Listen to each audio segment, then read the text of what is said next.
Gracia y paz del Señor, hermanos. Estamos dando inicio a nuestro 17º día de ayuno, 21 días debajo de sus alas.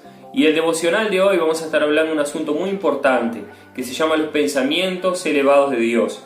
Nosotros sabemos que hay diferentes enseñanzas, muchas personas que enseñan sobre la palabra, que enseñan sobre la Biblia, y realmente nosotros tenemos que tener mucho cuidado con lo que nosotros a veces escuchamos y nosotros aprendemos. Porque todo lo que nosotros aprendemos, eso va a requerir siempre una acción, un comportamiento. Entonces nosotros tenemos que tener cuidado sobre eso, ¿no? El verdadero evangelio es el evangelio de Jesús. Es un evangelio que nosotros tenemos que entenderlo de forma sobrenatural. Nunca nosotros vamos a poder entender con nuestra mente lo que la Biblia muchas veces habla, lo que la Biblia dice, porque el evangelio de Jesús nosotros vemos que es algo sobrenatural. Entonces cuando nosotros intentamos entender de manera natural, nosotros podemos errar, cometer errores en nuestra forma de comportarnos. ¿Qué sería algo natural? ¿Cómo nosotros explicamos algo de manera natural? Por ejemplo, la ley se basa todo en el merecimiento, todo aquello que el hombre hace para merecer algo del Señor, para merecer algo de Dios. Entonces, por ejemplo, haga lo mejor que usted pueda, a ver si Dios tal vez se agrada de eso que usted hace y ahí Dios lo bendice. O tal vez cuando usted sea sincero realmente con el Señor, ahí el Señor va a darle aquello que usted tanto pide, tanto usted está orando.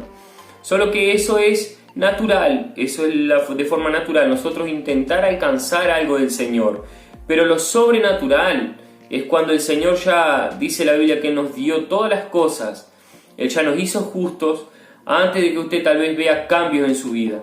Antes de que usted vea las cosas cambiar en usted, Dios ya dice que usted es justo. Y eso muchas veces con nuestra mente natural nosotros no podemos entender. ¿Por qué? Porque los pensamientos de Dios son mucho más elevados que los nuestros, dice la palabra, y sus caminos más elevados que nuestros caminos. Amén. Entonces nosotros vamos a estar hablando algunos puntos que están allí en el libro de Isaías 55, desde el versículo 1 en delante. Vamos a estar hablando de algunos puntos para entender cómo funciona el pensamiento de Dios, el pensamiento de nuestro Dios. Y el primer punto es: compre sin dinero y sin precio.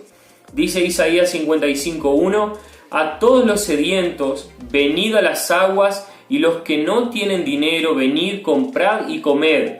Venid, comprad sin dinero y sin precio, vino y leche. Eso es lo que dice el versículo 1 de Isaías 55. Entonces nosotros vemos que la gracia, como está hablando aquí, ¿no? Venir a comprar sin precio, venir a comprar sin dinero, eso nos habla de gracia. La ley siempre ya nos va a decir que nosotros tenemos que hacer nuestro esfuerzo, hacer lo mejor que nosotros podemos, orar, ayunar, hacer todas las cosas para merecer.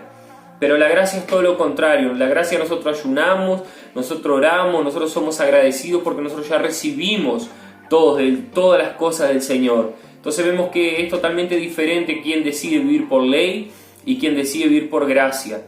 En este tiempo el Señor nos está invitando a que nosotros realmente tomemos la decisión de vivir debajo de la gracia, de vivir debajo del favor inmerecido. Aquello que usted no merecía, el Señor ya le dio. ¿Sabe? La gracia siempre da. La gracia siempre da. El Señor ya nos dio todas las cosas. Dice la Biblia que cuando Jesús murió allí en la cruz, Él se hizo pobre para que usted fuera rico. O Él allí en la cruz, como dice Isaías también, Él llevó todas sus enfermedades. Entonces eso significa que el Señor ya nos dio todas las cosas antes de que nosotros mereciéramos.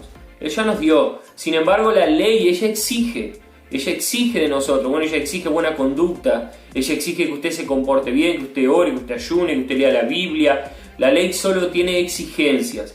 Entonces nosotros debemos decidir vivir debajo de la gracia, que es lo mejor que nosotros podemos hacer. Entonces, como decíamos, la esencia de la ley es demandar, pedir, que nosotros hagamos. Sin embargo, la esencia de la gracia es la provisión. El Señor ya nos dio, Él nos da todas las cosas por su gracia. Usted no merecía, yo no merecía la salvación, no merecíamos todo lo que tenemos hoy, pero a través de la gracia el Señor ya nos dio. Entonces cada mañana nosotros podemos despertarnos sabiendo que el Señor ya nos dio todas las cosas. No quiero decir con esto que la ley es mala, sino que la ley simplemente vino para mostrar que el hombre era incapaz de cumplirla, era incapaz de hacer todas las cosas bien. sabemos que nosotros no somos perfectos, no hay como nosotros hacer las cosas bien todos los días. Usted no hace todos los días las cosas derechitos, ¿sí? Nunca se equivoca, siempre hace todo correcto, nunca comete errores, sino que todos nosotros cometemos errores, a diario cometemos errores, pero es la gracia que nos lleva a que nosotros podamos entender que ya fuimos justificados y perdonados por la gracia.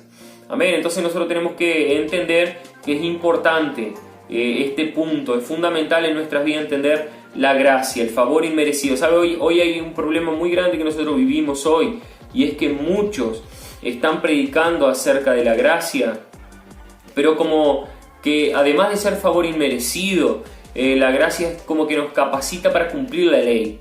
La gracia nos capacita para algo más. Sin embargo, dice la Biblia allí en Romanos 11:6, y dice así, que si es por gracia, ya no es por obras, sino que de otra manera ya no sería gracia. Entonces, cuando nosotros tenemos que entender algo muy importante, si nosotros vivimos debajo de la gracia, nosotros no podemos mezclar las obras para recibir lo que el Señor ya nos dio. Nunca intente hacer las cosas para agradar a Dios, que usted ore, ayune para agradarlo al Señor. Eso simplemente son cosas que se desprenden de nosotros entender la gracia. Si usted quiere basar su relacionamiento con Dios debajo de la ley, lamentablemente usted se va a decepcionar. Va a llegar un momento que usted se va a entristecer porque va a ver que nosotros no podemos hacer las cosas de manera perfecta, vamos a fallar. Entonces simplemente base su relacionamiento con Dios debajo de la gracia, debajo del favor inmerecido. Usted ya recibió sin merecer nada. Segundo punto, disfrute de las fieles misericordias. Dice Isaías 55:3, inclinad vuestro oído y venid a mí, oíd y vivirá vuestra alma, y haré con vosotros pacto eterno. Las misericordias firmes a David. ¿Por qué nombra a David aquí? Si nosotros leemos Salmos 89 y 2 Samuel 7, vamos a ver que Dios hizo un pacto, una alianza con David, y le dijo a David que su trono sería eterno. Y si nosotros vemos la genealogía de David, vemos que Jesús está dentro de la rama de David.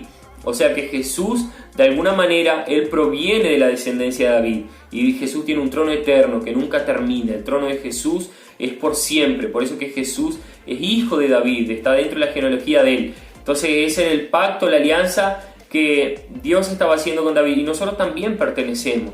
Nosotros también estamos dentro de la misma rama. Nosotros también somos hijos de David porque nosotros pertenecemos al linaje escogido de Jesús. Entonces no piense que Dios se decepciona con usted cuando usted comete errores. Por el contrario, el Señor se agrada de nosotros. El Señor se agrada con cada uno de nosotros porque su pacto, su fidelidad es por siempre. Tercer punto, experimente el perdón de Dios, el perdón perfecto del Señor. En este tiempo, que nosotros podamos realmente experimentar que el Señor nos ama, que el Señor nos perdona, a pesar de nuestros errores, a pesar de lo que nosotros podamos hacer, cometer, el Señor se agrada de nosotros. ¿Saben? Y hay una historia muy impresionante y con esto terminamos. La historia de la oveja perdida. Muchos hoy piensan que Dios, cuando usted comete un error, Él se decepciona con usted y el Señor lo perdona, pero lo perdona de mala gana. El Señor lo perdona sin ganas de perdonarlo. Si nosotros vamos a la historia de la oveja perdida, dice la Biblia que cuando ella se perdió y el pastor fue atrás de ella, cuando el pastor la encontró y él volvió a su casa, dice que él fue a llamar a sus amigos para hacer una fiesta, porque la oveja había sido encontrada. Entonces tal vez usted en este tiempo se relaciona con Dios pensando que Dios está enojado contigo, pero sin embargo la Biblia nos dice que Dios se alegra cuando nosotros somos encontrados. Entonces si usted pecó, si usted hizo algo mal, simplemente arrepiéntase de lo que hizo y siga su vida adelante. El Señor está feliz con usted, el Señor está alegre. Lo peor que nosotros podemos pensar es que Dios siempre está enojado con nosotros, porque la Biblia dice muy claramente, los pensamientos del Señor son mucho más elevados que los nuestros. No podemos entender cómo funciona la mente de nuestro Dios, simplemente debemos de vivir debajo de su gracia, alegres, porque Él está feliz con cada uno de nosotros. Que tenga un día bendecido.